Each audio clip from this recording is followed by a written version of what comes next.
Blood soaked through the surgical gown, warm and sticky against my scrubs. Not my blood. The golden retrievers.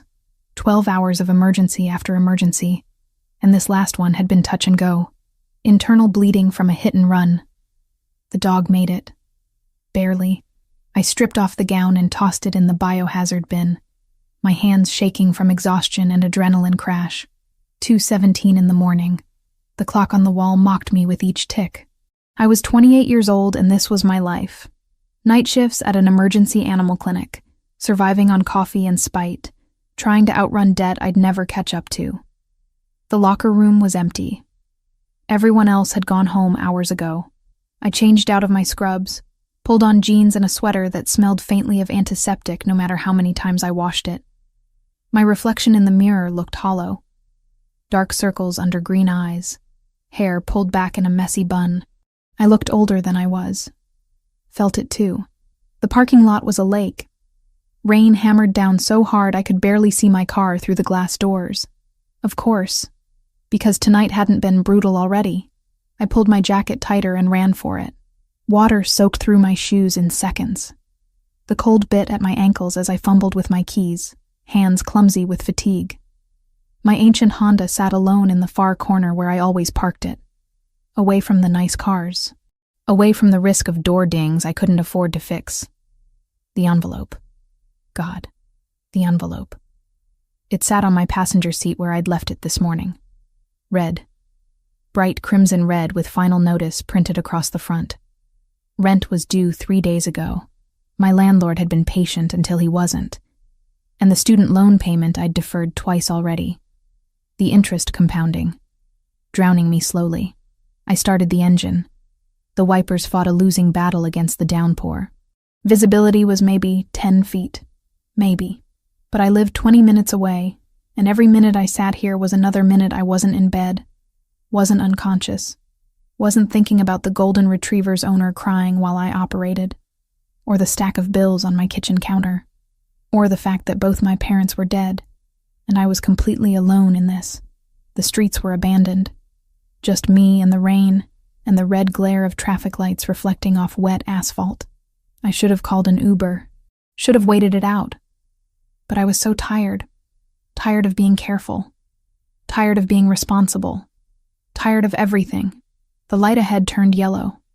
I slowed. My brain felt stuffed with cotton. Thoughts moving through molasses. The envelope crinkled as I shifted in my seat. $1,200 for rent. $300 for the loan payment. Not counting groceries or gas or the phone bill or... The SUV appeared out of nowhere. Black. Massive. Just sitting there in the middle of the intersection, even though the light was green now. No brake lights, no signal, nothing. Just stopped. I slammed the brakes. My tires screamed against wet pavement. The Honda fishtailed. I felt that sick lurch in my stomach, the certainty of impact, the complete loss of control. Metal crunched, glass shattered. My head snapped forward and back. The airbag exploded into my face with the smell of chemicals and powder. Then silence. Just the rain drumming on the roof and the hiss of my destroyed radiator.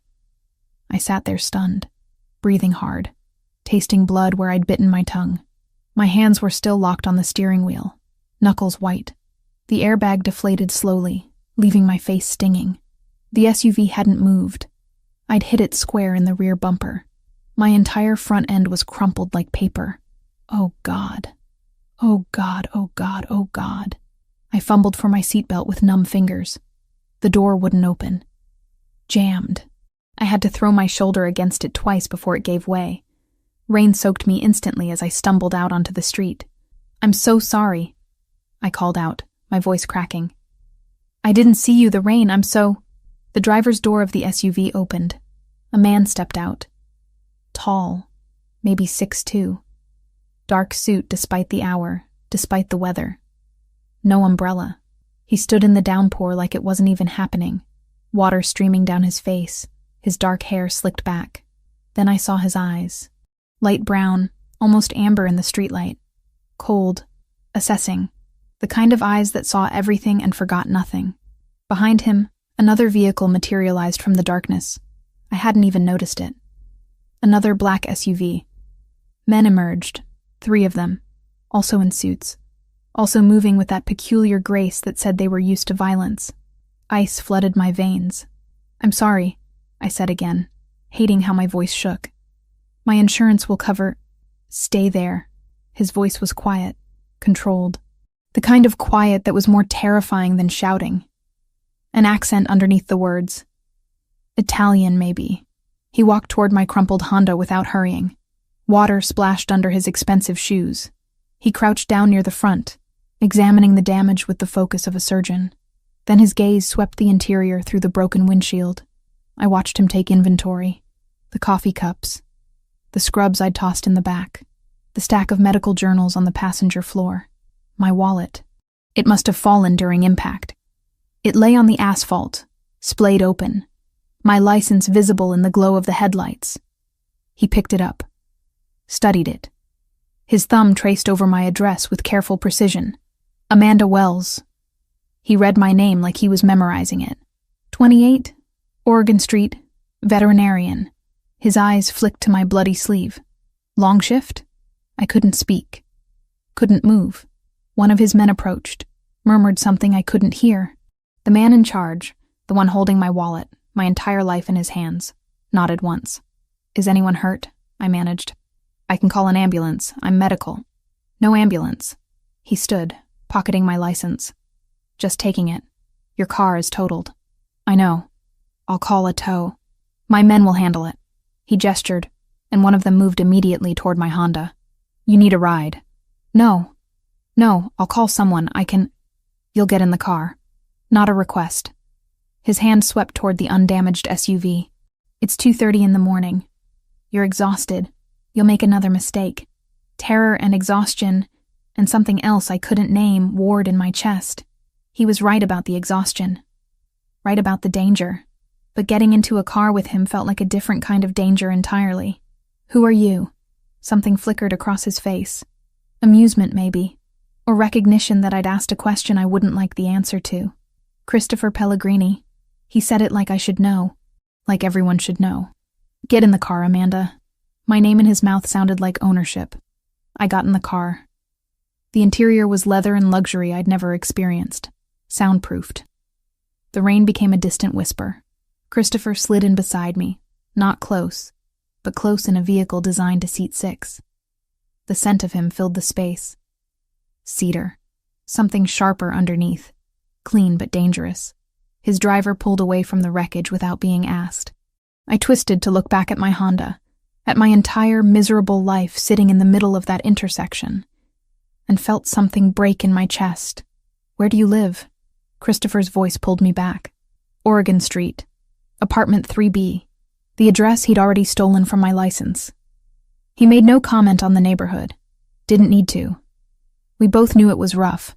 The kind of place where sirens were background noise and you didn't make eye contact in the hallways. The drive took less than 10 minutes. Christopher stared out the window the entire time, his profile sharp in the passing streetlights, that scar on his chin catching shadow and light. I should have said something. Should have asked what would happen next. If insurance would cover his damage. Why he'd taken my license. But exhaustion was winning. The adrenaline was wearing off. I was 28 years old, orphaned at 19, drowning in debt, and I'd just rear-ended someone who looked like he could make me disappear with a phone call. The SUV stopped outside my building. Christopher turned to face me fully for the first time. Those amber eyes cataloged every detail of my face. "You owe me now, Amanda." His tone was casual, conversational, absolutely terrifying. "I'll decide when and how you repay that debt. The insurance, this has nothing to do with insurance." He reached across me, close to open my door. His arm brushed mine. "Go inside. Lock your door. Don't make me regret letting you walk away tonight." I scrambled out into the rain. The SUV was gone before I reached my building's entrance. I stood there dripping, shaking, watching the taillights disappear into darkness. Inside my apartment, I locked the door, chained it. Then I pulled out my phone with trembling hands and searched Christopher Pellegrini. The results made my blood freeze. Pellegrini family, import business, construction contracts, waterfront property. And underneath all the legitimate-sounding descriptions, the truth everyone knew but no one said. Organized crime. 3 generations of power built on violence and control. I just hit the car of a man who owned half this city, and he knew exactly where I lived. 3 days. I lasted 3 days before he came back. The clinic was quiet at 2 a.m, just me and Dr. Reeves handling overnight emergencies, a cat with a urinary blockage, a beagle that ate chocolate, normal problems, fixable problems, problems that didn't involve men who could make people disappear. I'd been useless since the accident, jumping at shadows, checking over my shoulder. My car sat in some impound lot somewhere, totaled, and I'd been taking the bus to work. 3 transfers, 2 hours each way. But I couldn't afford a new car, and Christopher Pellegrini still had my license. The door chimed. I looked up from inventory sheets, expecting maybe a panicked pet owner. Instead, I got him. Christopher walked in carrying a Doberman that was bleeding all over his shirt. The dog's breathing was shallow, rapid. Its eyes rolled back in pain. Blood matted the black fur along its ribcage. Back room. Now. His voice had that same controlled quiet, the kind that made disobeying impossible. I didn't think. Training kicked in. I grabbed a gurney and wheeled it over. The Doberman whimpered as Christopher laid it down with surprising gentleness. His hands came away red. What happened? I was already moving, rolling the dog into surgical prep, assessing vitals. Gunshot. 20 minutes ago. No police. No records. My hands froze on the stethoscope. I looked at him. Really looked. His white shirt was ruined. Blood spatter across his jaw. But his eyes were calm, expectant. Like this was perfectly normal. I need to report gunshot wounds. It's protocol. You need to save my dog. He stepped closer. Not threatening. Worse. Certain. Everything else is negotiable. The Doberman's breathing hitched. Lung puncture, maybe. Internal bleeding, definitely. This animal would die if I stood here arguing. Wait outside. I'm staying. Of course he was. I prepped for surgery while trying to ignore the fact that a crime boss was watching me scrub in. The bullet had entered below the ribcage, missed major organs by centimeters. Lucky. Or maybe whoever shot at him had bad aim. I worked fast. Located the bullet. Extracted it. Repaired the damage. Christopher stood against the wall the entire time. Silent as stone, but I felt his attention, the weight of it. Like every movement I made was being catalogued, judged. The Doberman would live. I stitched the last layer and finally allowed myself to breathe. He'll need antibiotics, pain management, someone to monitor him for the next 48 hours. You'll do it. I pulled off my surgical gloves with more force than necessary. I have a job, scheduled shifts. I can't just, I'll pay you. This isn't about money. Everything is about money, Amanda. He produced a wallet. Counted out bills without looking. Hundreds. So many hundreds. He set the stack on the counter between us. For tonight. For your silence. For understanding that some things are better left unquestioned. I stared at the money. Rent was due again in 2 weeks. The student loan company had called 4 times yesterday. That stack would cover both. Maybe even groceries that weren't ramen. I can't accept this. You already did. He was at the door before I could respond. When you operated without calling the police. When you saved Zeus instead of protecting yourself. You made a choice, Amanda. Now you live with it. Zeus. He'd named the dog Zeus. You said I owed you a debt. My voice came out smaller than I wanted. Is this it? Is this how I pay you back? Christopher paused, his hand on the door. A smile ghosted across his mouth. Not kind. Knowing.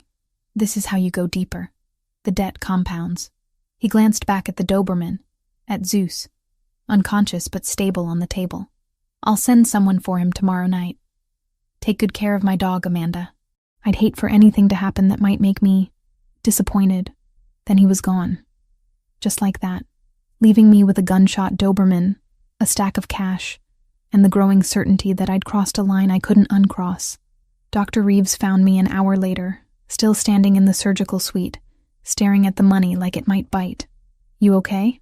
She was 60, had seen everything twice. Her eyes went to the cash, to Zeus, back to me.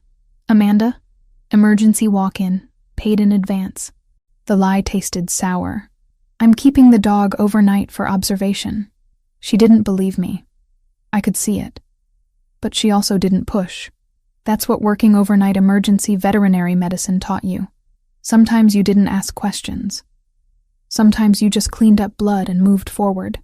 I stayed with Zeus through the night, monitored his vitals, changed his IV, stroked his head when he started to wake, confused and hurting. He had kind eyes, trusting, the kind of dog that loved completely, no questions asked, unlike his owner. By morning, Zeus was stable, alert, even attempting to wag his tail when I brought food. I should have been relieved, should have called whoever Christopher sent to collect him and washed my hands of this entire situation. Instead, I counted the money, used half to pay my landlord, put the rest toward the minimum payment on my loans, the first payment I'd made on time in 6 months. It felt like signing a contract in blood. The car appeared the next morning. I walked out of my apartment building headed for the bus stop, and there it was. My Honda. Perfectly repaired. Better than repaired. The dent in the passenger door I'd been living with for a year? Gone.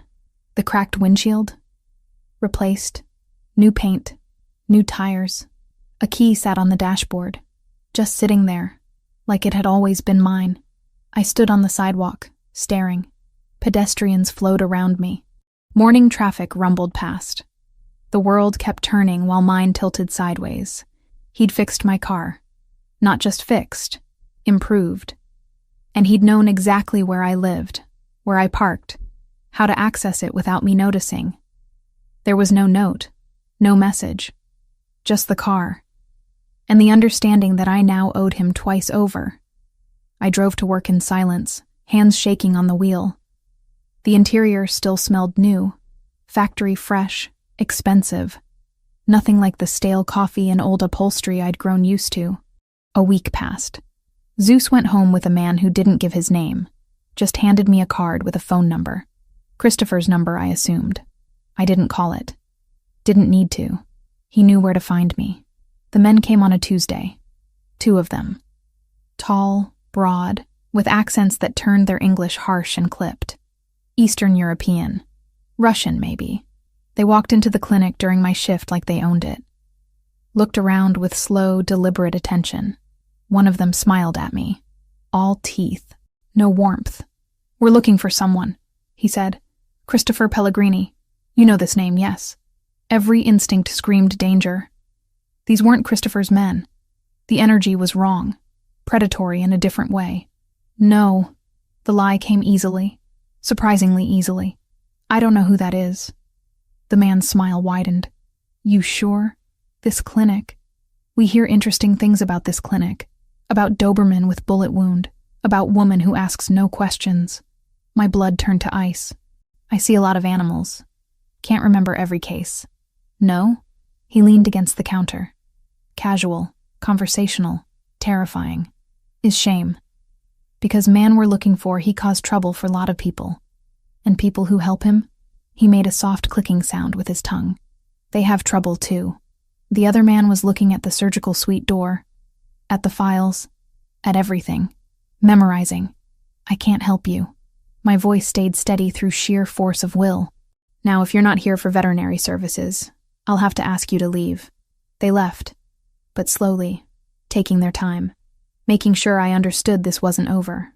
I locked the door behind them with trembling hands, called Dr. Reeves, made up an excuse about feeling sick, left an hour early through the back exit. The gray sedan appeared 3 blocks from my apartment, following just far enough back to be noticed, wanting to be noticed. A message, a threat, a promise. I'd thought I understood fear when I was 19 and orphaned, when the hospital called to say my parents were dead, when I realized I was completely alone. This was different. This was the kind of fear that had teeth, that followed you home, that waited outside your door while you lay awake wondering if tonight was the night someone decided you knew too much. I'd saved a dog and taken blood money, and now I was marked. 2 weeks after rear-ending Christopher Pellegrini's SUV, I came home to find my apartment door already open. Not kicked in, just open. The lock intact, like someone had used a key. My key. I should have run. Should have called the police from the hallway. Instead, I pushed the door wider and stepped inside. The smell hit me first. Paint. Fresh and acrid. Then I saw the wall. Red letters. Dripping slightly where whoever had done this had used too much. The message was simple. Direct. Stay away from Pellegrini, or we finish this. My photographs were scattered across the floor. Every single one torn precisely down the middle. Me at graduation. Me with my parents before they died. Me holding a rescued kitten from last year. All of them destroyed with methodical care. My hands went numb. The phone slipped from my fingers and clattered on the hardwood. Someone had been here, in my space, touching my things, leaving threats on my walls. The police took 40 minutes to arrive. 2 officers who looked bored before they even crossed the threshold. They took photos, asked questions I couldn't answer coherently, told me to change my locks and get a security system I couldn't afford. Probably just kids, the older one said, scratching notes on a pad that would go nowhere. Vandalism's up in this neighborhood. You should consider moving somewhere safer. They left me with a case number and zero comfort. I was sitting on my couch, staring at the ruined wall, when Christopher arrived. He didn't knock, just walked in like he owned the building. 3 men flanked him, all wearing the same dark suits, the same alert expressions. One immediately started photographing everything. Another began checking the windows. Christopher stood in the center of my destroyed living room, amber eyes cataloging every detail. His jaw was tight. A muscle jumped beneath the scar on his chin. How did you know? My voice sounded distant. Disconnected. I have people watching. He moved to the wall, studying the paint. Not well, apparently, since they didn't stop this. You've been watching me? He turned. You became my responsibility the moment you saved Zeus. Did you think those men who came to your clinic were selling Girl Scout cookies? The memory crashed back. The Russians with their sharp smiles and sharper questions. The gray sedan that had followed me home. Bakiri. Christopher said the name like a curse. Albanian syndicate. They want territory I control. Have wanted it for 6 months. Your leverage now. A pressure point. I thought back to the men in the clinic. My sleep-starved brain had filed their vowels under Russian, maybe. I'd been wrong. Close enough to be dangerous. Wrong enough to miss how far this reached. Because I operated on your dog? Hysteria bubbled up. I'm a veterinarian. I'm nobody. I don't know anything about your business, about territories, about... You know me. He stepped closer. That's all that matters to them. They'll use you to get to me, hurt you to hurt me, kill you to send a message. The room tilted. I sat down hard on the couch. The police are useless. No hesitation. Just fact. Bakiri own half the precincts in this city. The report you filed, it's already buried. The next morning I called the precinct with my case number. No record under that file, the clerk said after a too long pause. Internal Affairs never returned my email. By the end of the week, even the building camera request had gone missing. The message was clear. Whatever this was, I'd been erased before I finished spelling my name. Those officers who took your statement? They'll forget your name by morning. I looked at my shredded photographs. At the wall screaming threats in red paint. What am I supposed to do? Pack. Christopher gestured to one of his men. You have 2 hours. Essentials only. You're moving. Moving where? Somewhere safe. Somewhere they can't reach you. He crouched down to my level, forcing eye contact. This isn't negotiable, Amanda. You stay here, you die. Probably slowly. Definitely painfully. They'll make sure I know about it. I have a job. I have a life. You have a target on your back. His voice went soft. Dangerous. And you put it there the moment you chose not to turn me in. The moment you took my money. The moment you lied to those men about knowing me. You're in this now. All the way. He was right. I hated that he was right. But the alternative was pretending I was safe. Pretending those men wouldn't come back. Pretending the red paint on my wall wasn't a countdown to violence. I packed in a daze. Clothes, toiletries, the few photographs that weren't destroyed. Christopher's men moved through my apartment like ghosts, checking for bugs, for cameras, for evidence of how deep the breach went. The drive took 30 minutes into the suburbs I'd only seen from the highway. Houses gave way to estates. Estates gave way to compounds hidden behind walls and gates. Christopher's property made my entire apartment building look like a garden shed. Stone walls, 12 feet high. Cameras every 20 yards. Men in casual clothes with radio earpieces positioned at intervals that looked random but definitely weren't. The gate required a code, a fingerprint scan, and visual confirmation before it would open. The house itself was modern. All clean lines and dark wood and windows that were definitely bulletproof. It sprawled across manicured grounds, 3 stories of controlled luxury that screamed both wealth and fortress. West wing. Christopher led me through a foyer with ceilings that soared. 3rd door. Your suite, private bathroom, lock from the inside if it makes you feel better. The suite was bigger than my entire apartment. King bed, sitting area, bathroom with a soaking tub. Everything in shades of cream and soft gray. Beautiful. Sterile.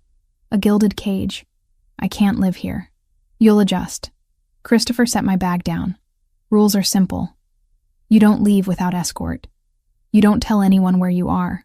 You don't make contact with anyone I haven't cleared.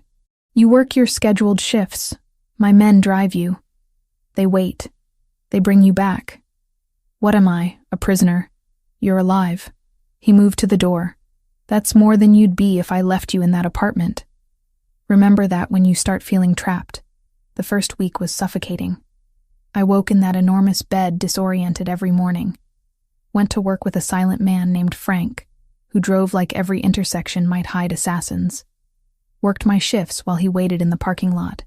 Came back to the mansion and retreated to my suite like a ghost haunting someone else's life. Dr. Reeves noticed. You look exhausted. Everything okay at home? Renovation issues. The lie tasted sour. Staying with a friend until it's done. She didn't push. I was grateful. Christopher was rarely there. I'd see him in passing, coming back late, leaving early, always in those dark suits, always with that contained energy that suggested violence held on a leash. We didn't speak, didn't need to. The house staff treated me with careful courtesy, like I was something fragile, something temporary. Zeus found me on day 5. The Doberman appeared in the hallway while I was wandering, restless and trapped. He limped slightly still, healing from the gunshot wound I'd repaired, but his tail wagged when he saw me. Recognition. Joy. I sat down on the marble floor and he came immediately, pressing his head against my chest. I buried my fingers in his fur and finally, let myself cry. For my destroyed apartment. For the life I'd lost. For the debt I could never repay. When I looked up, Christopher was standing at the end of the hall, watching. His expression unreadable in the low light. He remembers you, Christopher said quietly. Dogs don't forget kindness. I didn't respond. Couldn't. Zeus licked my face, and Christopher turned away, leaving me alone with the only creature in this fortress who didn't see me as a problem to be solved. 1 month into living at Christopher's estate, I'd learned the architecture of his life through sounds and silence, the low rumble of engines arriving at odd hours, murmured conversations in rooms I wasn't invited to enter, the particular cadence of his footsteps on marble floors. Confident, measured, nothing wasted. I could tell his mood by how he closed doors. Soft clicks meant control intact. Slams meant something had gone wrong in his world of shadows and violence. I learned he preferred whiskey, not the cheap stuff I'd bought on sale. Crystal decanters filled with amber liquid that probably cost more than my entire liquor cabinet had. He drank it neat. No ice, no water, just burning clarity in a glass he'd hold for minutes before actually drinking. I learned he read constantly. Books in what I eventually confirmed was Italian. Leather-bound volumes he'd touch with reverence, he showed nothing else. He'd sit in the library with Zeus at his feet, completely absorbed. And in those moments, he looked younger, less like a man carrying the weight of blood and legacy. I learned he barely slept. Some nights I'd wake at 3 a.m. and see light bleeding under his study door. Other nights I'd hear him pacing, back and forth, the rhythm of a caged predator trying to remember what freedom felt like. Once, around 4 a.m, I heard him shout, not at anyone, just a raw sound torn from somewhere deep. Nightmares, maybe, or the past refusing to stay buried. I lay in my enormous bed, staring at the ceiling, wondering what demons chased a man like Christopher Pellegrini through darkness. We never spoke about it. That was our unspoken agreement. He didn't ask why I sometimes took showers at 2 a.m. just to cry where no one could hear. I didn't ask what made him scream into emptiness. We existed in parallel universes under the same roof. Zeus became my lifeline. The Doberman followed me everywhere when I was home. Kitchen, where staff prepared meals I barely touched. Library, where I'd lose myself in books that weren't mine. Gardens where security cameras tracked my every movement. But at least I could feel sky overhead. Zeus didn't care about debts or danger, or the fact that I was essentially a prisoner in paradise. He just pressed his massive head against my leg and asked for attention with those soulful eyes. I'd sit on the ground and let him lean his full weight into me, and for those moments I felt less alone. Christopher noticed. He always noticed everything. I'd catch him watching me with Zeus, something unreadable flickering across his face before he'd deliberately turn away, like witnessing that connection hurt somehow. The dinners were torture disguised as civility. The house staff insisted on serving meals in the formal dining room when Christopher was home. 20-foot table, 18 chairs. Just the two of us at opposite ends like strangers pretending at normalcy. "You can eat in your room if you prefer," Christopher said one evening, cutting into perfectly prepared steak with surgical precision. "No one requires your presence here." I pushed food around my plate. Expensive food I couldn't taste past the anxiety coating my tongue. I'm not hiding in my room like a child. Most people find meals with me uncomfortable. I'm not afraid of you. His knife paused mid-cut. Those amber eyes lifted to mine. Held. Assessed. "You should be. Most people are." Well, I'm not most people. Something flickered in his expression. Amusement, maybe. Or recognition. "No. You're definitely not." The tension between us was becoming impossible to ignore. Little moments that meant nothing, and everything simultaneously. His hand brushing mine when he passed the salt shaker. The way his gaze would linger when he thought I wasn't looking. How we'd both reach for the coffee pot at the same time during breakfast and freeze, too close, breathing the same air before one of us would retreat. It was dangerous. I knew it was dangerous with the same certainty I knew fire burned. He was 35 years old and had built an empire on violence. I was 28 and drowning in a world where morality had different definitions. But knowledge didn't stop the wanting. Didn't stop my heart from racing when he entered a room. Didn't stop me from lying awake imagining what his hands would feel like on my skin. 3 weeks into this impossible situation, he finally explained the war properly. We were in his study. He'd summoned me there after dinner with a simple, "We need to talk." My stomach had dropped, but he just gestured to the leather chair across from his desk and poured 2 glasses of whiskey without asking if I wanted one. "The men who came to your clinic," he started without preamble, "they're Bakiri. Albanian syndicate that's been pushing into territory my family has controlled for 3 generations. I accepted the glass he offered. The whiskey burned going down, but I was grateful for it. Why target me? Because they're smart. They know direct confrontation with me costs more than they can afford, so they look for pressure points. He leaned against his desk, close but not crowding. 2 of my dock workers were killed last month. Good men. Men with families who depended on them. Bakiri sent pieces of them back to their wives. Bile rose in my throat. God. There is no God in my world, Amanda. Just power and those who take it. His voice was matter-of-fact, stating reality, not philosophy.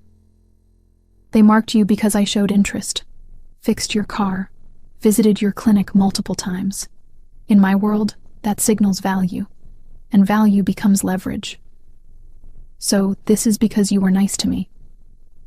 The absurdity stung. I'm in danger because you paid for car repairs? You're in danger because you existed near me. Because you made choices that tied you to me whether you understood the consequences or not. He swirled the whiskey in his glass. You saved Zeus.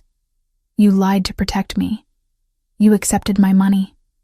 Each choice was a thread weaving you deeper into this web. Then cut me loose. My voice came out smaller than I wanted. Let me go back to my life. I'll tell them I don't know you. I'll disappear. They'd kill you within a week. No hesitation. Just certainty. You know too much now. You've been here. You've seen my home, my routines, my vulnerabilities. Bakiri would torture you for information you don't even realize you have, then kill you just to hurt me. The glass trembled in my hand. So I'm just trapped here forever? Until the war ends. He drained his whiskey in one swallow. Set the glass down with deliberate care. One way or another, it will end. But until then, yes. You're trapped. I'm sorry for that. Genuinely sorry. But not sorry it means keeping you alive. Thunder rumbled outside. I hadn't noticed the storm building. Rain began hitting the windows with increasing intensity, nature matching the turmoil inside. Tell me about your brother. Christopher's entire body went rigid. What? You mentioned him once.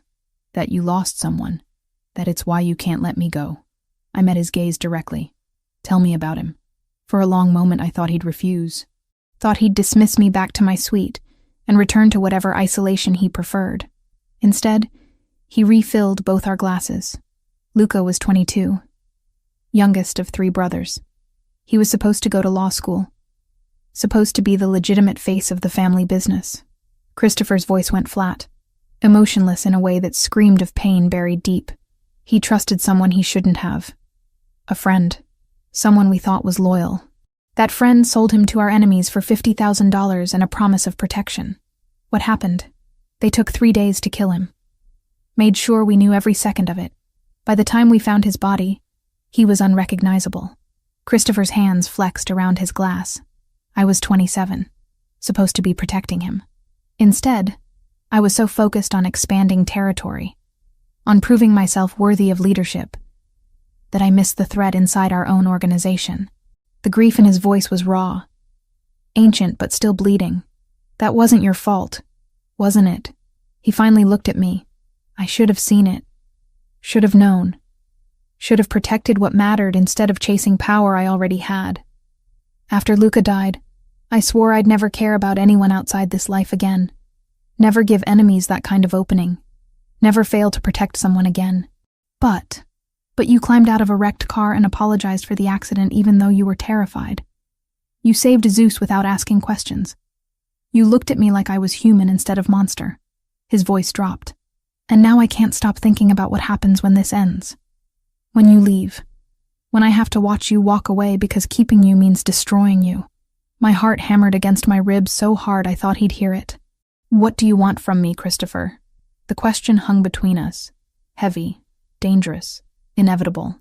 He closed the distance in 2 strides, crowded me against the bookshelf without actually touching. So close I could feel heat radiating from him. Smell cedar and whiskey and something darker underneath. Want. Need. Hunger held on the thinnest leash. Things you shouldn't give. He murmured, voice rough. Things that would destroy what little goodness you have left. Things that would mark you as mine in ways you can't imagine and tie you to this world forever. I'm not fragile. My hands fisted in my lap to keep from reaching for him. I'm not going to break. You say that now, but you don't understand what being mine actually means. The violence, the paranoia, looking over your shoulder for the rest of your life, knowing that enemies will always see you as the easiest way to hurt me. His hand came up slowly, cupped my face with surprising gentleness. You deserve better than that. Better than me. Maybe I don't want better. Maybe I'm tired of safe and empty and alone. The truth spilled out. My parents died when I was 19. Car accident. Drunk driver crossed the center line. I was in my 2nd year of nursing school. Suddenly I was completely alone with debt and grief, and no clue how to survive it. Christopher's thumb traced my cheekbone. Barely touching. Devastating anyway. I've been surviving ever since. Just surviving. Working 80-hour weeks until I'm numb. Existing instead of living. Going through motions because stopping means facing how hollow everything became. I met his eyes. You want to know why I'm not running? Because at least here, even trapped, even scared, I feel something real. Even if it's wrong, even if it ends badly, at least I'm not just surviving anymore. Amanda. My name in his mouth sounded like prayer and curse combined. Tell me you don't feel this too. Tell me I'm imagining it and I'll go back to my room and we can pretend this conversation never happened. I can't. His forehead pressed against mine. God help me, I can't. He kissed me like a man drowning, like I was air and salvation and damnation all at once. Soft at first, questioning, then deeper when I responded, my hands finally giving in and fisting in his shirt, pulling him closer, closing any distance remaining between us. He tasted like whiskey and want and decisions we'd both regret. His hand stayed gentle on my face even as the kiss turned desperate, like he was terrified of breaking me, like I was something precious instead of just another complication in his complicated world. When we finally pulled apart, we were both breathing hard. His hands were shaking slightly where they held my face. Mine were trembling where they gripped his shirt. This is a mistake, he whispered against my lips. Probably the worst one I've ever made. You deserve someone who can give you a normal life, who can take you to dinner without checking for snipers, who doesn't wake up screaming from nightmares about the people he's killed. What if I don't want normal? I challenged. What if I want real instead of safe? This is as real as it gets, Amanda. He stepped back, creating distance that felt like abandonment. And that's exactly why we can't do this. Because I will ruin you. I will pull you so deep into darkness that you'll forget what light looks like. And when enemies inevitably come for you, when they hurt you to hurt me, I'll have to live with knowing I caused it. Christopher, go to bed. His voice went cold, controlled, the vulnerability slamming shut behind walls I couldn't breach. We'll pretend this didn't happen. It's better that way. He walked out of his own study, left me there pressed against his bookshelf, lips still tingling, heart still racing. Completely wrecked by a kiss we both knew shouldn't have happened but felt more right than anything in my life. Zeus found me 10 minutes later. The Doberman pressed his weight against my legs, offering comfort without judgment or complications.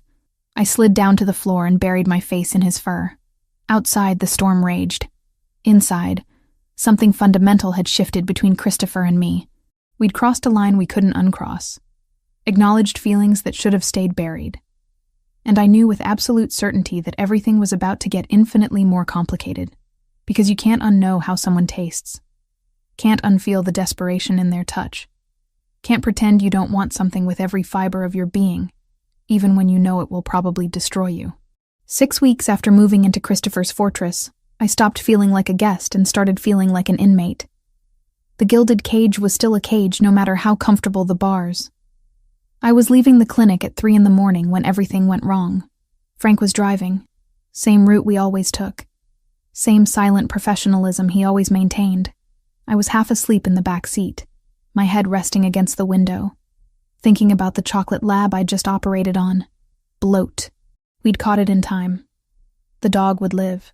I didn't see the first vehicle until it was too late. Black sedan, no plates. It came out of nowhere and slammed into Frank's side of the SUV. The impact threw me sideways. My seatbelt locked painfully across my chest. The world tilted and spun. Frank was already moving, gun drawn, shouting into his radio. But there were more vehicles now. 2 more sedans boxing us in. Men emerging with weapons that looked military-grade even to my untrained eye. Then Christopher's voice crackled through the radio. He was close. He'd been following in a second vehicle I hadn't known about. Always watching. Always there. The passenger door flew open. Christopher grabbed my arm and hauled me out. His other hand held a gun I'd never seen him carry before. Bigger than I expected. Heavier looking. Stay behind me. Do not move. Do not run. Gunfire erupted. The sound was nothing like movies. Sharper. More violent. It echoed off buildings and car metal and made my ears ring instantly. Christopher fired back. Calm. Methodical. Like this was a Tuesday. Frank was shooting from cover. 2 more of Christopher's men appeared from the follow car. The ambush became a firefight in the middle of an empty avenue. I couldn't breathe. Couldn't think. My veterinary training was screaming about taking cover, about getting small, about protecting vital organs. But my body was frozen. One of the attackers broke from cover, ran toward us. Christopher didn't hesitate. 2 shots, center mass. The man dropped like his strings had been cut. That's when I saw his face. Young, maybe 25. Eyes wide with shock and pain. Blood spreading across his shirt in an obscene bloom of red. Christopher moved forward, stood over him. The man was gasping, trying to speak, begging maybe. I couldn't hear over the ringing in my ears and the continued gunfire. Christopher fired once more, point blank. The man stopped moving. I threw up, right there on the asphalt, bent over and heaved until there was nothing left. The firefight ended as suddenly as it started. 4 bodies on the ground. 1 vehicle speeding away into darkness. Sirens in the distance, but Christopher's men were already moving, clearing the scene with practiced efficiency. Amanda. Christopher's hand on my back. We need to go. Now. I let him guide me into another vehicle. Couldn't look at him. Couldn't look at anything except my hands shaking in my lap. There was blood on my shoes, not mine. Splatter from when he'd executed that man 3 feet away from me. The drive back to the estate was silent. Christopher kept glancing at me. I felt his attention but couldn't meet his eyes. Couldn't reconcile the man who'd kissed me in his study with the man who'd just killed someone with the same detachment I used putting down suffering animals. Except that man hadn't been suffering. He'd been begging. And Christopher had ended him anyway. Inside the mansion, Christopher dismissed his men with curt orders. Then he turned to me. Blood spatter on his neck, his shirt torn, a wound bleeding through the fabric at his ribs that he was completely ignoring. You're hurt, I heard myself say, veterinarian instincts kicking in past the shock. It's nothing. You're bleeding. Amanda, sit down. I pointed at the nearest chair. My voice came out steadier than I felt. Let me see it. He sat, pulled his shirt off without ceremony. The wound was a graze along his left ribs. Bullet had carved a furrow through skin and muscle. Not deep, but bleeding steadily. I fetched supplies from the medical kit I knew was in every room of this paranoid fortress. My hands shook as I cleaned the wound. Christopher watched me the entire time. Silent. Assessing. Say it. He finally murmured. Say what? Whatever you're thinking. That I'm a monster. That you want to leave. That you can't look at me without seeing those men die. I pressed too hard with the antiseptic. He didn't flinch. You executed him. My voice cracked. He was down. He was done. You could have just left him. He would have talked. Given descriptions. License plates. Everything Bakiri needed to trace us back here. So you killed him? Yes. No apology. No justification beyond cold practicality. Just, yes. I'm a veterinarian. I started wrapping gauze around his torso. I'm used to blood. I've euthanized animals. I understand ending suffering. But that's not what you did.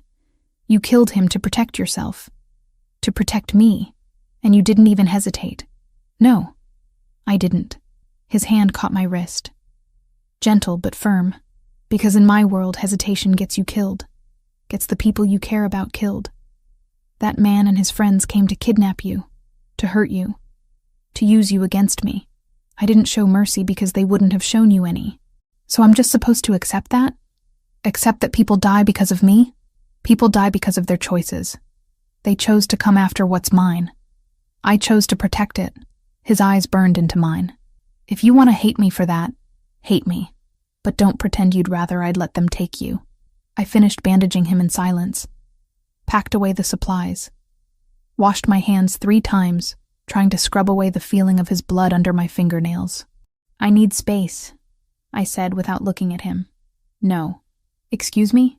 You're not leaving my sight until I know Bakiri isn't sending a second team. He stood, muscles flexing under the fresh bandage. You stay in the main house tonight. Guest room next to my bedroom. Guards outside both doors. I'm not a prisoner. Tonight you are. No anger in his voice. Just finality. Because I'm not risking you. Not after they got that close. I wanted to argue. Wanted to scream at him that he didn't own me. Couldn't control me. couldn't just dictate my life, but the truth was, he could. He did. And we both knew it. The guest room was as luxurious as everything else in this house. I sat on the edge of the bed, still wearing my scrubs, still smelling like antiseptic and gunpowder. Zeus found me there 20 minutes later, pushed his way past the guard, and immediately pressed against my legs. I buried my face in his fur and let myself break. Sobbed into his neck while he stood perfectly still, absorbing my grief and terror like he'd been trained for it. 3 days passed. Christopher increased security to suffocating levels. 4 guards now instead of 2.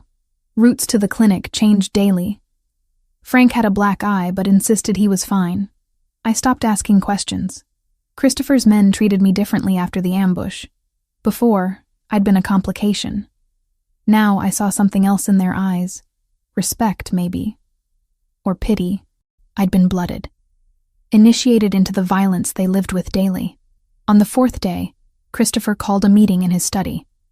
6 men attended. I wasn't invited, but I heard them through the walls. Raised voices, accusations. Someone questioning whether I was worth the risk. Vincent Grimaldi. I'd met him once. Christopher's right-hand man. 40 years old. Cold eyes. Colder demeanor. She's a liability. Vincent's voice carried clearly. Bakiri knows about her. They'll keep coming. How many men do we lose before you admit this is about your ego? Not strategy. Careful. Christopher's voice went deadly quiet. I'm saying what everyone's thinking. You made her a target by showing interest. Now you're weakening our position trying to protect her, send her away, cut her loose, end this. Silence. Then a crash. Something hitting a wall. More voices. Orders barked. When the study door opened, Vincent stormed out, his face twisted with barely controlled rage. He saw me standing in the hallway. His expression promised violence before he walked away. Christopher appeared in the doorway. Blood on his knuckles. Fresh split across Vincent's cheekbone would be my guess. He's wrong, Christopher said. About you being a liability. Is he? I challenged. Because from where I'm standing, people are dying. Your men are getting hurt. All because you fixed my car and I saved your dog. From where I'm standing, you're the first real thing I've had in 15 years. He closed the distance between us. So yes, I'll burn this entire operation down before I let them touch you. Call it ego if you want. Call it weakness. I call it the only thing that makes me feel human anymore. My heart hammered against my ribs. This isn't sustainable. You know that. Then we make it sustainable. We end Bakiri. We finish this war. And we find a way forward that doesn't require you to witness executions or me to choose between you and my people. And if we can't, his hand cupped my face, thumb tracing my cheekbone with heartbreaking gentleness. Then I choose you anyway. Every single time. That night, I understood something fundamental had shifted. I wasn't just trapped in Christopher's world anymore. I was becoming part of it. And the terrifying truth was that part of me didn't want to fight it anymore. 2 months after rear-ending Christopher Pellegrini's SUV, I woke in his bed, not the guest room. His bed. We'd crossed that line 3 nights ago after Vincent's outburst. After Christopher had chosen me over his organization's concerns. After I'd stopped pretending I wanted to leave. The sheets were expensive. Everything in Christopher's life was expensive, but they smelled like him. Cedar and something warmer. And that made them worth more than any price tag could convey. He wasn't there. The space beside me was cold. I found him in his study, shirtless, reading reports with that intense focus he brought to everything. Zeus lifted his head from where he'd been sleeping at Christopher's feet, tail thumping once in greeting. You should still be sleeping, Christopher said without looking up. So should you. It's 5 a.m. Bakiri wants to meet. He set down the papers. Neutral territory. They're proposing a truce. My stomach dropped. It's a trap. Probably. His tone was casual, like discussing weather instead of potential assassination. But I have to go anyway. Show weakness now and this war drags on another year. Then don't go. Send someone else. I don't ask my men to do things I won't do myself. He finally looked at me. Those amber eyes tracked every detail of my face. That's how you keep loyalty, by bleeding alongside them when it matters. I moved around his desk, stood between his legs where he sat. His hands found my hips automatically, pulling me closer. This intimacy was still new, raw. Every touch felt significant in ways I couldn't articulate. When? Tonight. 8 o'clock. Warehouse district. Public enough that outright violence would draw attention. Private enough for real conversation. His thumbs traced circles on my hip bones through the shirt I'd stolen from him. I'll have 20 men positioned within 2 blocks. Another 10 inside. If it goes bad, we're prepared. And if they're more prepared, then you inherit a very complicated estate and several offshore accounts. He said it like a joke. It wasn't. There's a safe in the library. Combination is your birthday. Everything you need is inside. Passports, cash, instructions for... I kissed him to shut him up, hard, desperate. He responded immediately, standing, lifting me onto his desk without breaking contact. Papers scattered. Neither of us cared. When we finally pulled apart, I pressed my forehead against his. You're coming back. Yes. Promise me. Amanda. Promise me, Christopher. His hands cupped my face with heartbreaking gentleness. I promise. I'll come back to you. Always. The day dragged. I went to work. Operated on a cat with a bowel obstruction. Sutured a dog who'd tangled with barbed wire. Mundane emergencies that felt surreal when I kept checking my phone. Counting down hours until Christopher walked into potential ambush. Frank drove me home in silence. He knew. Everyone knew. The entire organization was holding its breath. Christopher left at 7:30. Dark suit, no tie. Gun holstered where I could see it, and at least 2 more I knew he carried hidden. He kissed me at the door, slow and thorough, like memorizing the taste of me. I'll be back by midnight. I watched the convoy disappear down the drive. Then I did what I'd never allowed myself to do before. I went to his study, opened that safe with my birthday as combination, stared at the contents that represented Christopher preparing for his own death. 3 passports with my face and different names. 50,000 in cash. Deeds to properties I'd never heard of. A letter with my name on it in his handwriting. I didn't read it. Couldn't. Reading it felt like accepting he might not come back. Zeus found me there at 9 o'clock, pressed against my legs. We sat on the floor together, him with his head in my lap, me counting minutes and praying to gods I'd stopped believing in when my parents died. The convoy returned at 11:47. I heard the engines. Ran to the window, counted vehicles, all of them accounted for. Christopher emerged from the lead SUV, whole, alive, scanning the grounds with that perpetual vigilance before his eyes found me in the window. The relief almost knocked me over. He came inside, dismissed his men with curt orders, found me standing in the foyer, shaking, tears streaming down my face that I hadn't realized I was crying. Hey, he crossed to me in 3 strides, pulled me against him. I'm here. I'm okay. I promised, didn't I? I hit his chest. Once. Hard.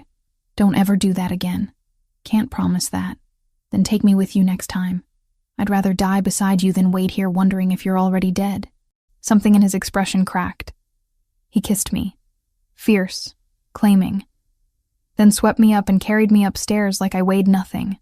We made love differently that night. Not the desperate collision of our first times. Slower. More intentional. Like we had time now.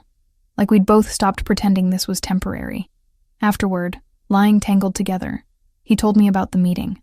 Bakiri offered 50-50 split of the port operations. They keep their routes. We keep ours. Peaceful coexistence. What did you say? No. I offered them $2 million to leave entirely. Compensation for whatever investments they'd made.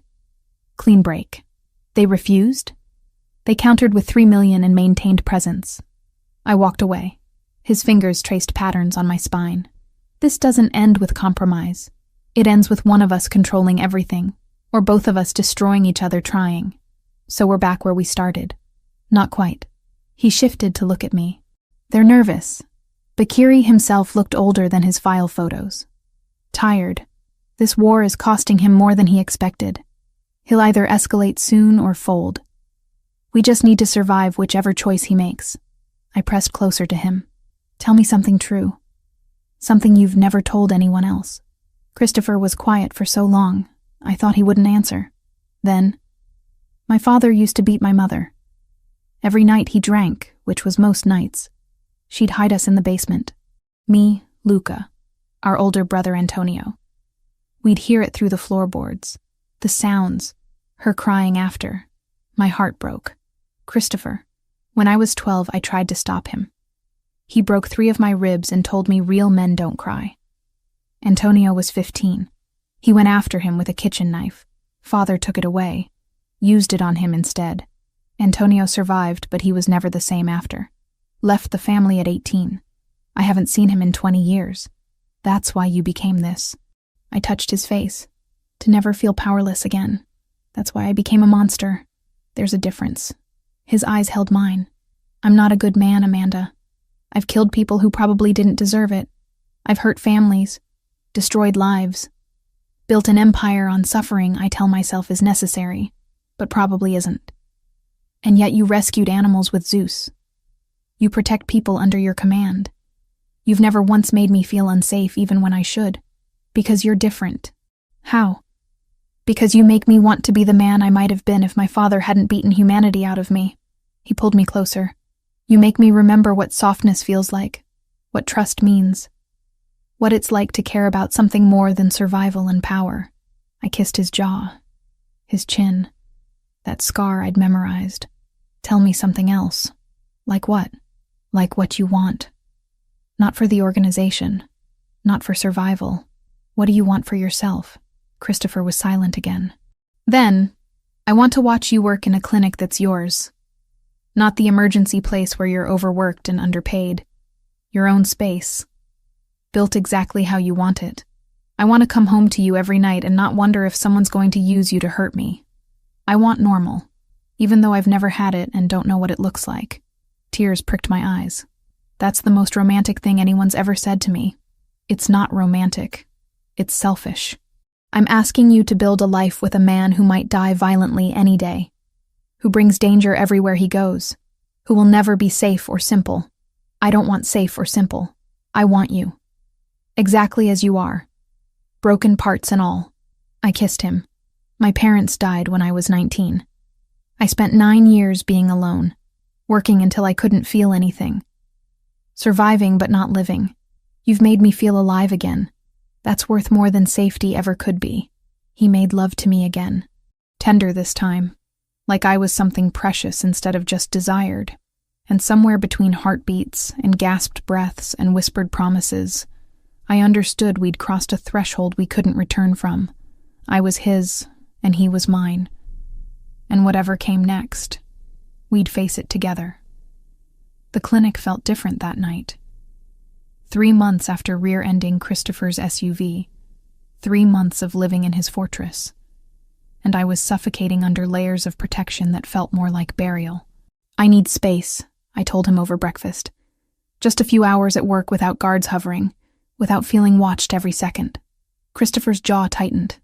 That scar on his chin caught morning light through the windows. No, I'm not asking permission. I'm telling you I can't breathe. My hands shook around my coffee mug. I love you. I've accepted this life, but I need to feel like myself for one night, like a veterinarian. Not your possession. The word landed between us like a grenade. His eyes went dark. Dangerous. But underneath I saw something else. Understanding. Because he'd been caged too, just in different ways. Frank wasn't an option. His doctor had benched him after the concussion, and Christopher refused to pull Rafe off a port run. Vincent volunteered before I could argue. All clipped efficiency and a promise I was too tired to interrogate. I'll keep her in sight, boss. Vincent escorts you. He stays within sight. You don't leave the clinic. 4 hours maximum. He stood, came around the table, tilted my chin up with one finger. And you wear this. He fastened something around my neck. Small pendant. GPS tracker disguised as jewelry. Non-negotiable. I should have argued. Should have recognized the wrongness of Vincent specifically. But I was so desperate for freedom that I missed every warning sign. Vincent drove in silence. He'd barely spoken to me since that fight with Christopher weeks ago, since Christopher had chosen me over organizational concerns. The resentment radiated off him in waves I was too relieved to properly register. The clinic was busy. Saturday night emergencies. A cat who'd eaten lilies, dog with bloat, rabbit with GI stasis, normal problems, fixable problems, problems that had nothing to do with gunfights or territorial wars, or men who killed without hesitation. I lost myself in work, operated on the dog, stabilized the cat, tube-fed the rabbit. For 4 blessed hours, I was Dr. Amanda Wells again, instead of Christopher Pellegrini's weakness. Vincent waited in the parking lot. I saw him through the windows occasionally, leaning against the SUV, on his phone, not watching the perimeter like Frank would have, not scanning for threats with that perpetual vigilance Christopher's men usually maintained. My shift ended at 11. I walked out the back exit, medical bag in hand, already dreading the return to beautiful imprisonment. The parking lot was empty except for Vincent's SUV, and a white van I didn't recognize parked 3 spaces away. Vincent pushed off from the vehicle. Ready? Something in his tone was wrong. Too casual, too relaxed. But I was tired, and my guard was down and I didn't process it fast enough. The van doors slid open. 3 men emerged, moving fast, professional. One grabbed me from behind before I could scream. Arm across my throat, hand over my mouth. My medical bag hit the asphalt. I fought, kicked backward, connected with someone's shin, bit down hard on the hand covering my mouth, tasted blood. A sharp pain exploded across the back of my head and everything went sideways. When I could focus again, I was zip-tied to a chair in darkness. Concrete floor, metal walls, the smell of rust and ocean salt. Warehouse, port district maybe. My head throbbed where they'd hit me. Blood dripped down my neck. The pendant Christopher had given me was gone. They'd ripped it off. He'd be tracking empty pavement right now. Vincent walked in. No surprise on his face, no concern, just cold assessment. You knew. My voice came out raw. You set this up. Christopher's been weak since you showed up, making decisions based on sentiment instead of strategy. He crouched in front of me. Bakiri offered me territory, real power. All I had to do was deliver you. He'll kill you for this. He'll try. But Bakiri promised protection. New identity. Enough money to disappear. Vincent stood. Nothing personal. You're just business. Leverage to end a war. He left. The door clanged shut. Heavy. Final. I tested the zip ties. Tight. Professional grade. My wrists were already losing circulation. The chair was bolted to the floor. No escape there. Time became meaningless. Could have been hours. Could have been minutes. My mind raced through scenarios. Christopher would come. I knew he'd come. But would he be in time? Would Bakiri kill me before negotiations even started? The door opened again. Different man. Albanian accent thick when he spoke. Your boyfriend receives video now. We give him 24 hours to decide. You or his empire. They filmed me. Made me stare at the camera while someone held a knife to my throat. I refused to beg. Refused to cry. If Christopher saw this, I wanted him to see strength, not fear. After they left, I forced myself to think. Veterinarian training. What did I know? Anatomy, physiology, chemical compounds, tools, my medical bag. They'd taken it but not searched it thoroughly. It sat in the corner. If I could reach it, if I could find something sharp, something useful. Hours passed. A guard came in. Young, maybe 25. He had a dog with him. German shepherd limping badly, whimpering with each step. Hurt? I asked in the gentlest voice I could manage. The guard looked at me. Suspicious. Stepped on glass. Won't stop bleeding. I'm a veterinarian. I can help, if you let me. He hesitated, then brought the dog closer. The shepherd was clearly in pain. Blood soaking through makeshift bandaging on his front paw. The guard cared about this animal. I could see it. Untie one hand. I need to examine him properly. Another hesitation. Then he cut one zip tie. Blood rushed back into my fingers in painful tingles. I focused on the dog. Gentle exam. Deep laceration. Needed cleaning and stitches. My bag. In the corner. Has supplies. He retrieved it. I worked slowly. Cleaned the wound. Numbed it with local anesthetic from my emergency kit. Stitched carefully while the dog stayed remarkably still, trusting.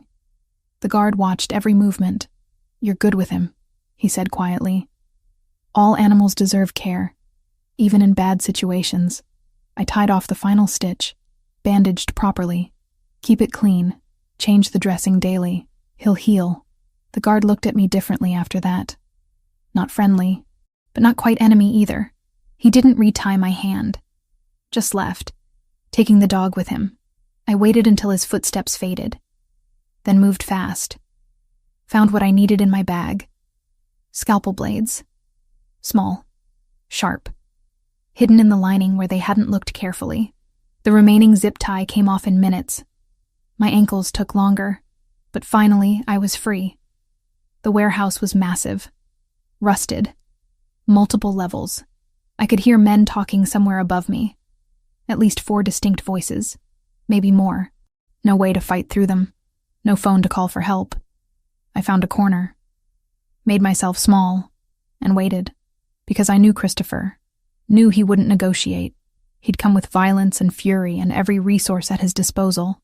The attack began at 4:17 in the morning. I knew the time because someone shouted it when the first explosion rocked the building. Gunfire erupted, screaming. Chaos. I stayed hidden, heart hammering, praying Christopher's men would reach me before Bakiri's decided I was more valuable dead. The door to my room blew inward. I screamed before recognizing the silhouette. Christopher, covered in blood, gun in each hand, eyes wild until they found me. Amanda. I ran to him, crashed into his chest. His arms came around me, crushing tight while gunfire continued outside. "We need to move. Stay behind me. Do exactly what I say." The warehouse was hell. Bodies on the ground, men fighting hand to hand. The stench of gunpowder and blood thick enough to choke on. Christopher moved through it like a predator. Precise. Lethal. Anyone who got close went down hard. We made it to a side exit. Frank was there, holding position, providing cover. Christopher pushed me toward him. "Get her to the car. Lock down. Don't move until I give the all clear." "Christopher, I'm finishing this." His eyes were black, empty.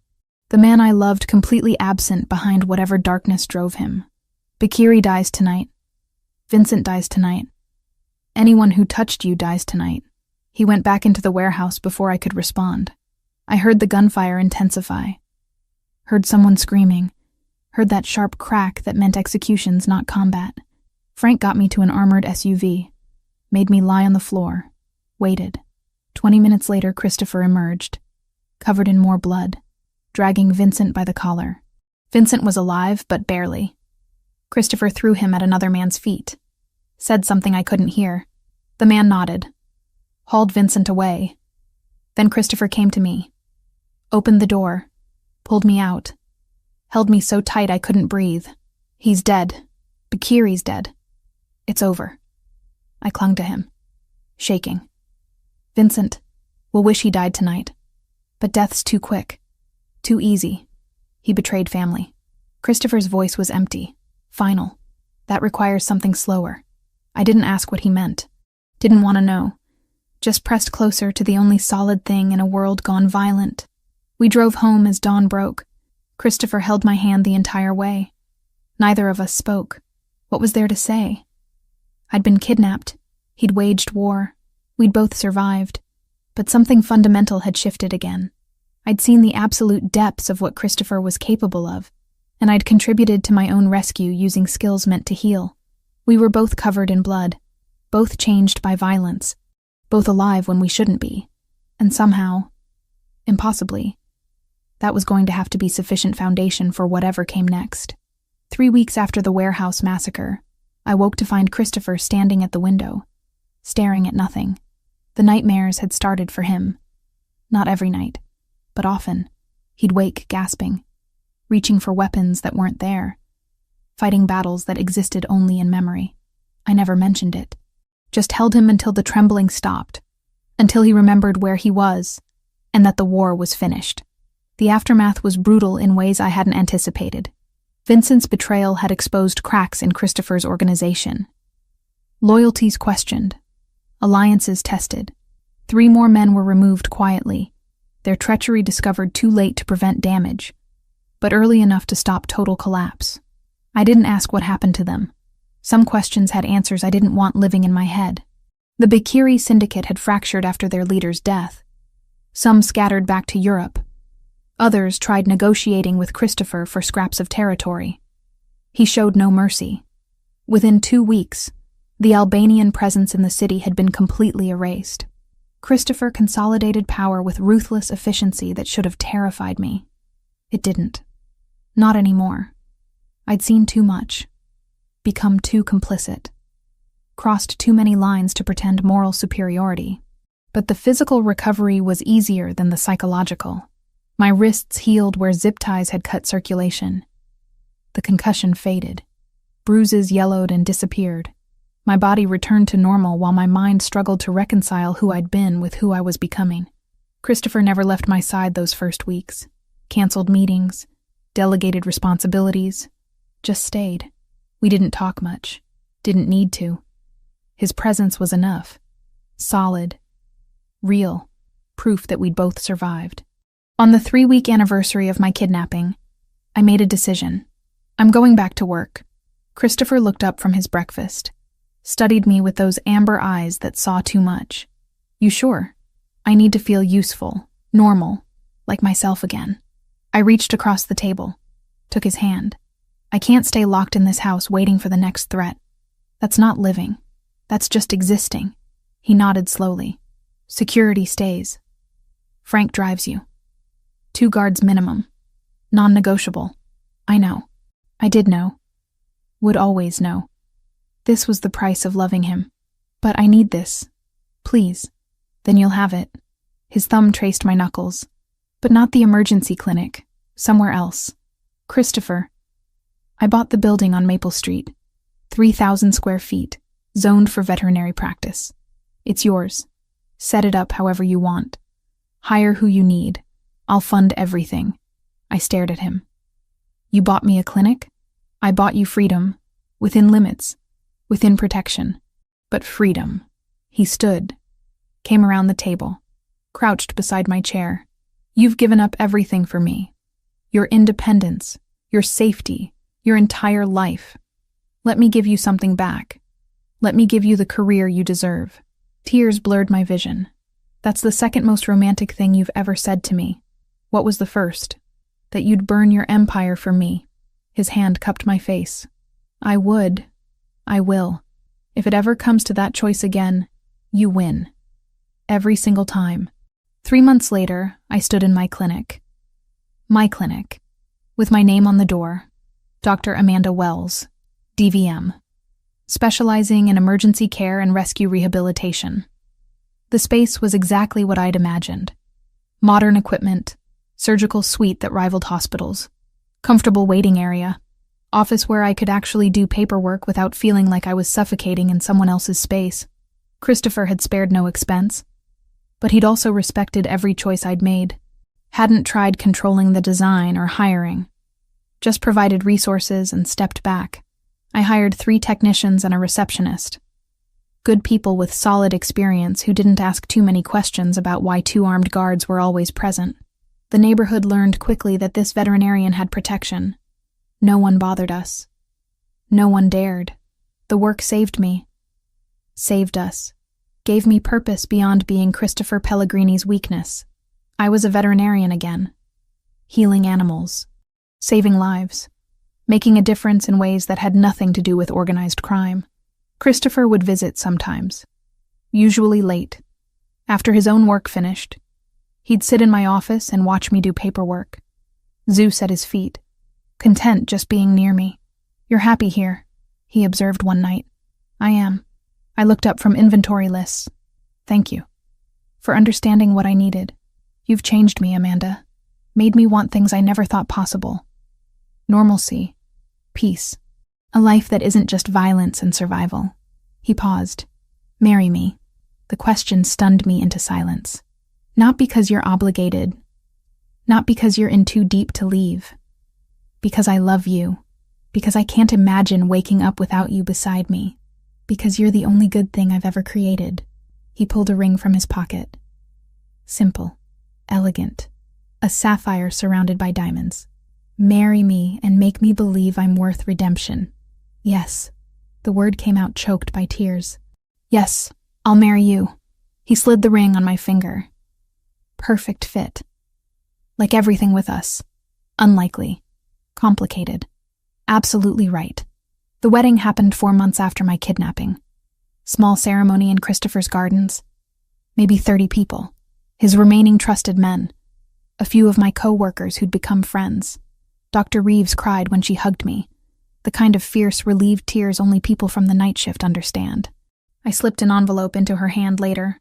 The first donation to the hardship fund she'd always wanted for Tex. Anonymous, I said. She didn't ask from who. No family for either of us. We were both orphans in different ways. I wore champagne silk. Not white. White felt dishonest given everything we'd done, everything we'd become. Christopher wore a dark suit. No tie. His gun conspicuously absent for the first time I'd witnessed. The vows were simple, traditional. We promised forever, knowing forever in our world had no guarantees. Promised faithfulness, while acknowledging we'd both killed to protect what we had. Promised love despite understanding love for us meant something darker, more complicated than normal people experienced. When Christopher kissed me as his wife, Zeus barked once. Approval from the dog who'd brought us together. The reception lasted hours. Men I knew had killed, for Christopher toasted our happiness with genuine warmth.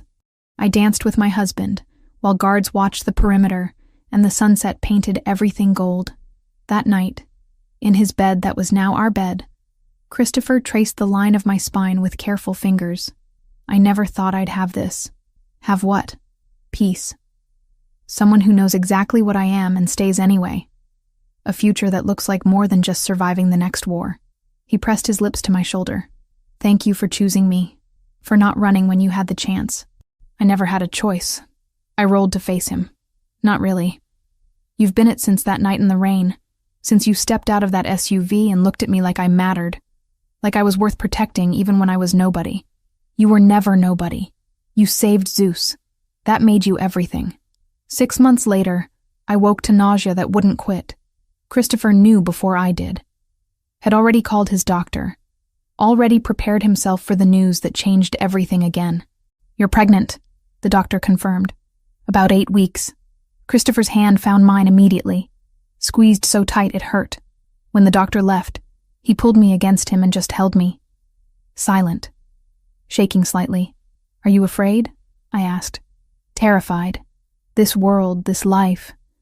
It's not safe for children. I've made enemies who would use our child to destroy us. Who would hurt something innocent just to hurt me. He pulled back enough to meet my eyes. But I want this. Want to give them everything I never had. Love. Security. The choice to be different than me. They'll be both of us. Your strength and my compassion. Your intelligence and my stubbornness. I placed his hand on my still flat stomach. We'll protect them. Together, like we've protected each other. The pregnancy progressed. Christopher became impossibly more protective. Guards tripled. Routes to the clinic varied constantly. He accompanied me to every appointment, every ultrasound, sitting beside me and staring at grainy images of our growing child with wonder that made him seem younger. The clinic thrived. I cut back hours but continued working. Christopher expanded the building, added a wing specifically for rescue rehabilitation, funded entirely by legitimate investments he'd been building.